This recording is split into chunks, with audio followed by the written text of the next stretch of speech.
Welcome to Your Yes Filled Life. I'm Brenda Winkle, energetic leadership guide, psychic medium, and somatic coach for ambitious leaders who know their gifts are real and who want to stand fully in them. Here, you'll learn how to trust your intuition, embody your vision, and step into the freedom you've been craving, all without chasing more certifications or carrying stuff that does not belong to you. Every week, I'll share powerful practices and conversations with thought leaders and changemakers that help you transform your vision into embodied confidence, claim your gifts without apology, and lead with both clarity and freedom. Because your gifts aren't cute, they're powerful, they're real, and they're needed. Start today by downloading my free energy audit at brendawinkle.com/audit. It's the exact tool I use to track what's fueling me and what's draining me. It will help you discern between that hit of achievement and true joy so that you can lead with more clarity and impact. This is your space to stop proving, start embodying, and live fully in your gifts. Welcome to Your Yes Filled Life. Hello, and welcome to Your Yes Filled Life. I'm your host, Brenda Winkle. So today on the podcast, we're going to be talking more about identity, the impact that it has on the choices that you make, the way you spend your time, the things that you do, the people that you spend your time with, and basically every area of your life. When we think about your life, I like to think about the wheel of life. This is what I use inside my coaching. We talk about the wheel of life with 8 sections, and we want to be focused on all 8 sections. So relationships, intimate relationships, health, career, spiritual development, personal development, and I forgot the other 2. Oh, and by the way, I'm going without notes today. I often show up with bullet notes or bullet points, and I decided today I want to go rogue. And I want to go rogue because I'm just feeling a little bit of rogue energy. And that brings me to something really important I want to talk about, which is everything is shifting for us energetically. You can feel it. You can see it in the way that our systems and structures are collapsing and crumbling around us. You can see it in the chaos that is present in the United States government with all of the corruption that's been revealed. You can feel it. You can just like work with kids or people or the public, and you know things are changing, right? Well, this is that energetic change that I've been talking about for several weeks. We've got multiple things happening at once. We have some major astrology that is shifting, and it's shifting in ways that we, in some cases, haven't seen for series of like 3 years or 7 years, or in one case, ever.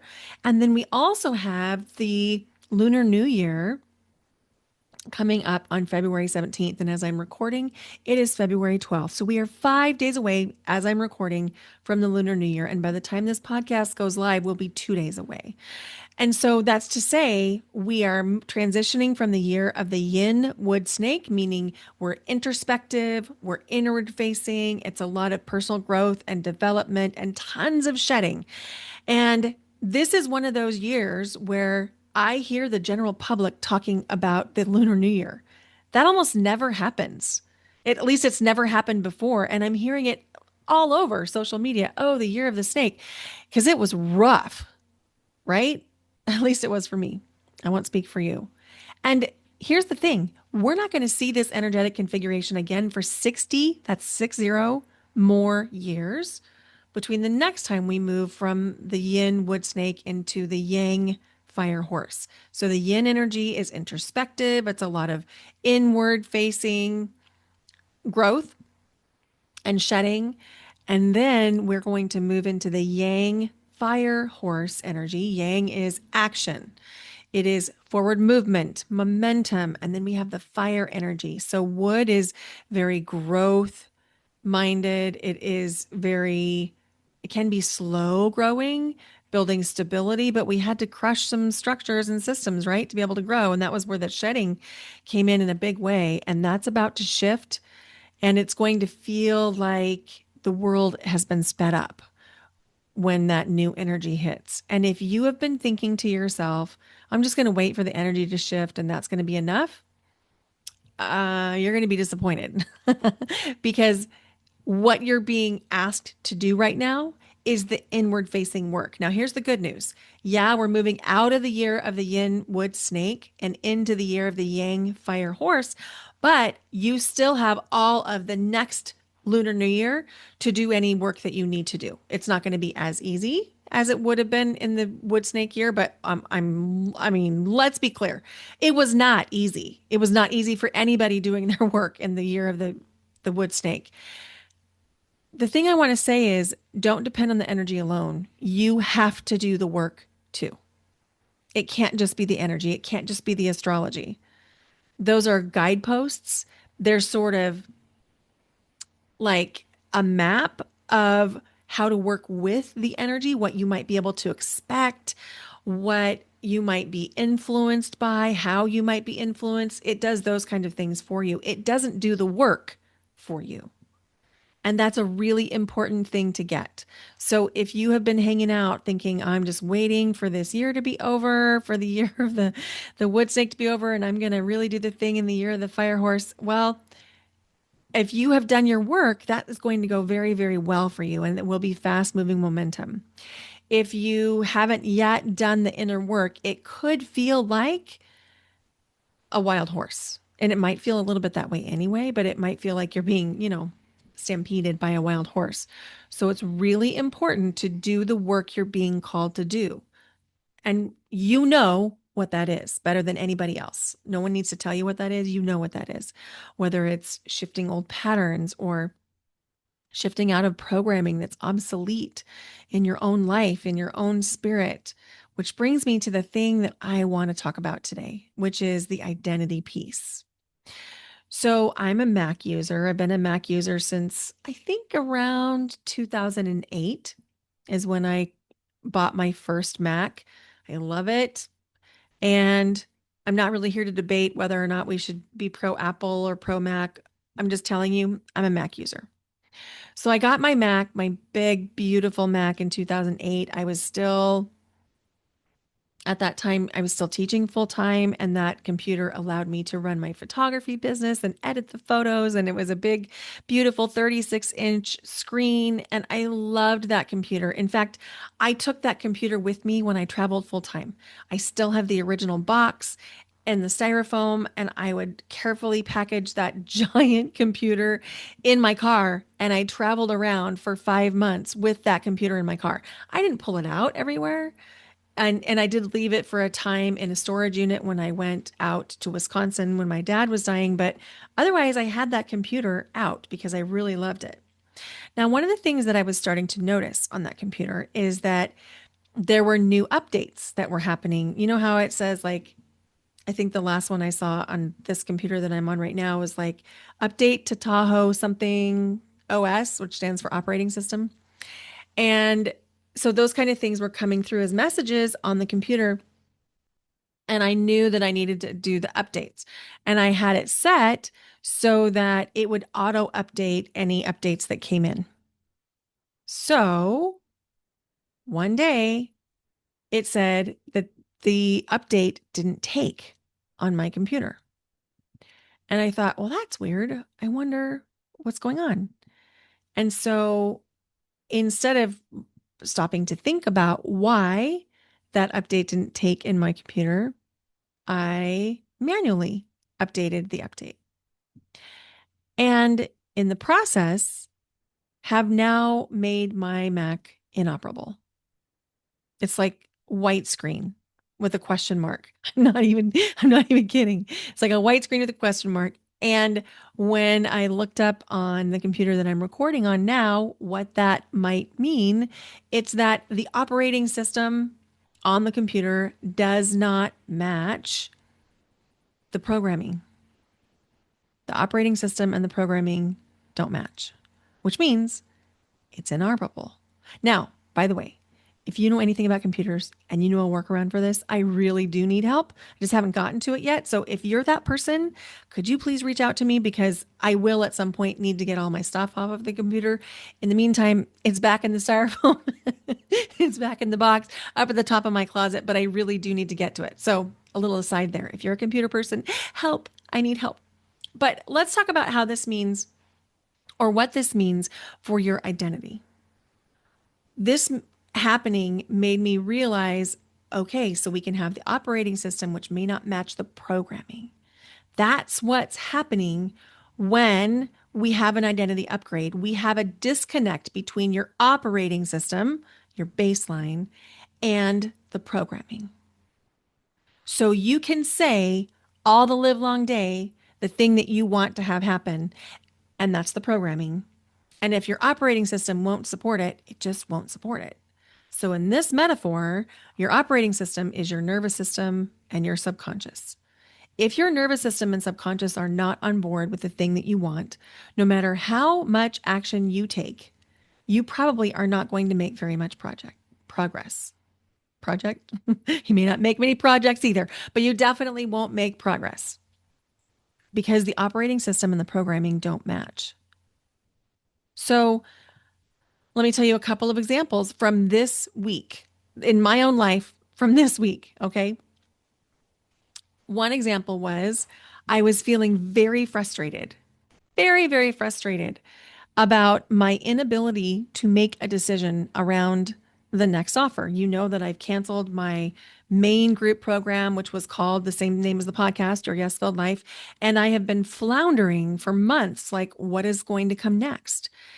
And all of a sudden this week, as I was doing some work, some somatic work, breathwork work, which is all nervous system stuff, all of a sudden it hit me. Oh my goodness, I know what the problem is. And the problem is I had some unforgiveness towards myself about some choices that I've made over the last 4 years since I've started working full time. And there was a part of me that was really angry and upset because I had a very secure life living in Boise. I owned my home. It was almost paid off. I had a very secure job. I was close to retirement. And I have given up a lot of security to run this business. A lot of security. And there's a part of me that was really judging me harshly for that. And when I felt that click in, that awareness of, oh, I need to forgive myself, everything shifted. So naturally, I went out for a walk, which is typically part of my process when I go through something big. So I had the awareness, went through a forgiveness practice, did some somatic practices, breath work, tapping, went for a walk, and came back and had complete crystal clarity on what's coming next. And I'll tell you more about that in a couple of weeks. But it's good and it's simple and it's back to basics. And I'm so, so excited about it. So I'll tell you more about that in a couple of weeks. If you think you have a guess, send me a DM over on Instagram. If you think you have a guess of what it means for me to go back to basics, I can't wait to hear what you think. And then the second thing was, I had been invited to have this speaking opportunity inside of a group that's invitation only. And it's a group that does not exist on social media. And so it felt like a almost a secret invitation to be invited into this group whose whole premise is building businesses off of social media. It was a really big honor. I was so excited to do it. I really appreciate the founder. We've gotten to know each other in a coffee chat and in an in-person event in September. And there was definitely a connection there. And it seems like we're on shared missions and just felt so good.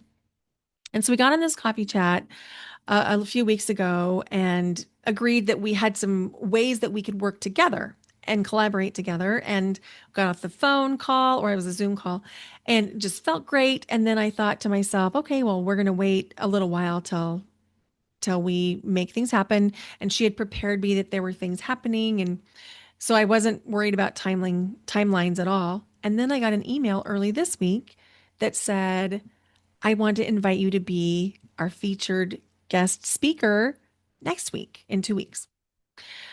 And I was thrilled. So, so, so excited to have that speaking opportunity and to get to meet her community and to bring my work into her world. And to get a taste of her work. And I'm just so excited about it. And so after I accepted the speaking invitation, the next thing that happened was that she sent me an email along with a carbon copy to her assistant inviting me to send her my press kit, my bio, my headshots, and different things. And I'm telling you, 4 different times I sat down at my computer to send that exact email. And 4 different times I literally forgot to do it. I would get distracted. I would do something else. I would record a podcast. I'd make a social media post. I would call somebody. I would contact a client. I would respond to something in my school community, the spiritual CEO, and I would not get back to that email. 4 different times that happened. And then I realized, oh, we have a little identity gap going on here. So this is a bigger visibility for me. This is aligned clients. These individuals are the kind of people I love working with, which means that I'm putting myself in view of people who might choose to work with me. And I had a nervous system response about it. And my body read that as a threat and helped me forget, helped me be like, oh, you know what? You don't need to reply to that email right now. Why don't you do these 43 things first? 4 different times. It took me about 20 hours, including sleep. It's not like I stayed up all night. I slept, but it took me 20 hours from receiving that email to reply, which is not typical for me when it's something I'm excited about. If it comes in during working hours, I'll typically get it right out, but it took me 20 hours. I got it done. I got it done and everything is going to be fine. And that talk is happening later this week. And I'm so grateful, so appreciative, so excited about it. But I wanted to share this with you because I don't want you to think that you're the only one that this stuff happens to. The reason I teach this stuff and talk about this stuff all the time is because I'm living it. I need this work just like you need this work because we're all humans. And this arrival fallacy that someday you're never going to have to work with your nervous system and you're just going to be like as evolved as you can possibly be is truly just that, a fallacy. We need to continue to do this nervous system work, this subconscious work to make sure that our operating systems match the programming. Because every time we step into a new level, whether it's a new level of visibility or a new level of permissioning ourselves or a new level of stepping out of some kind of box that we may have either stepped into willingly on our own or been placed in by society or culture or the different kind of work situations that you might be in, if we're not taking time to make sure that the operating system matches up with the programming, we're screwed. And then here's the next part. And this is so important to get. And it goes back to what I was talking about at the beginning of the episode with the energy. There's a choice point here. So, yes, nervous system, subconscious, unconscious, yes, all of that. All of that matters. All of that has an impact. But if you're not willing to make the choice to do the thing, it won't happen. So, yes, be aware that you can have some things that look an awful lot like self-sabotage come up if we're not tending to our nervous systems. And we can also have different things slip in that might be impacting our ability to show up fully when we don't have the programming and the operating system matching and talking together nicely. But if you don't actually make the choice to take the action, you're screwed. So if I would have sat down that 5th time and I wouldn't have said to myself, Brenda, you're not going to do one other thing until you send this email. And I literally was tapping on my collarbone points, taking some breaths while I did it to make sure I did it. Took me like all of 3 minutes because I have those materials ready to go. But if I wouldn't have taken the action, I might have missed out on a speaking opportunity. You have to take the action, which is what I'm telling you about this energy as we move from the wood snake to the fire horse. And it's happening this week on the 17th. So as I'm recording, it's the 12th, but you get what I'm saying. It's happening. What is the action you're going to take? How are you going to get into motion as this new energy comes into our physical experience? What's the action? What action are you going to take that is going to communicate to the universe, I am willing to do this thing. I am willing to do my part. I'm willing to meet you halfway. What is that action going to be? And let me be really clear. Listening to a podcast is a beautiful thing and it's a helpful thing. And it can actually move the needle in your life. And I hope that this podcast is doing that for you. That's my intention. But if you're not taking action from what you hear on this podcast, if you're not doing the things, then you're not going to get the results. You have to take the action. You have to take the action. And at a certain point, and I'm noticing this in a couple of circles, not so much with my clients.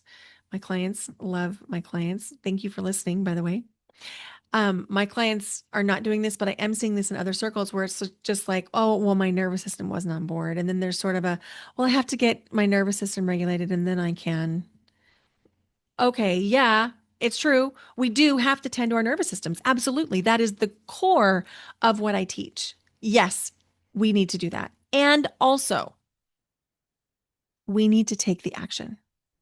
And you can't wait until you're not scared because that day is never going to come. We're not waiting until you're certain because guess what? That day is also never going to come. There has been never, ever in my entire life or in the lives of anybody that I've worked with, that there has been absolute bedrock certainty in any decision. There's been, this feels like the right thing. This feels like it might be the next aligned thing. That certainty that we want, that is a very human need, but we don't have certainty, right? We try to create it. We try to create certainty in a lot of different ways. We try to create predictability. We try to create it through routines. We try to create it in the systems that we have in place. But if there's one thing that we have learned over the last 6 years, starting in 2020, it's that the systems and the structures that are in place that we have been certain about are actually not as certain as we think. So, yes, we do have this desire for certainty, but we also have to be willing to show up when we think something is right and we're not 100% certain. Because if we wait for that certainty, you're going to be waiting for the rest of your life. I heard a podcast this week, Christina Hollinger. Her podcast is Manifesting with Feng Shui. It's a great show. And she had a guest on her podcast this week. And she was talking about the 3 doors. And I've heard about the 3 doors before, but I really like the way that she put it. Door number 1 is you do nothing. You just decide you're going to stay with exactly how things are. You're not going to rock the boat. Everything is just going to be okay if you just stay the course. You do nothing, you change nothing. And of course, door number 1, the change nothing door, and this is my iteration of it, by the way. This is not exactly what Christina's guest said. My iteration of it is everything's changing anyway. So even if you try to stay the same, that may not actually be possible right now because the world is changing and you can feel it.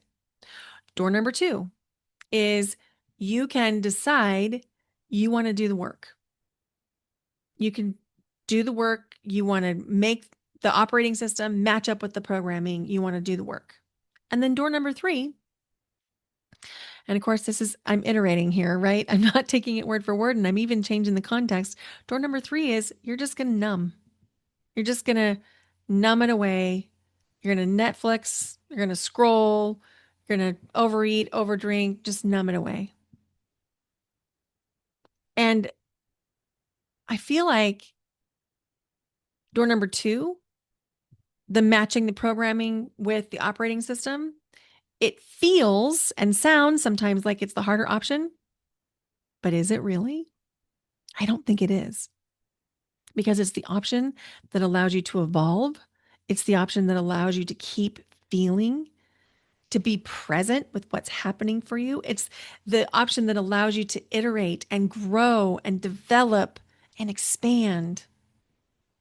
And in my experience, door number two, making sure that the operating system matches up with the programming allows you to be the architect of your own life.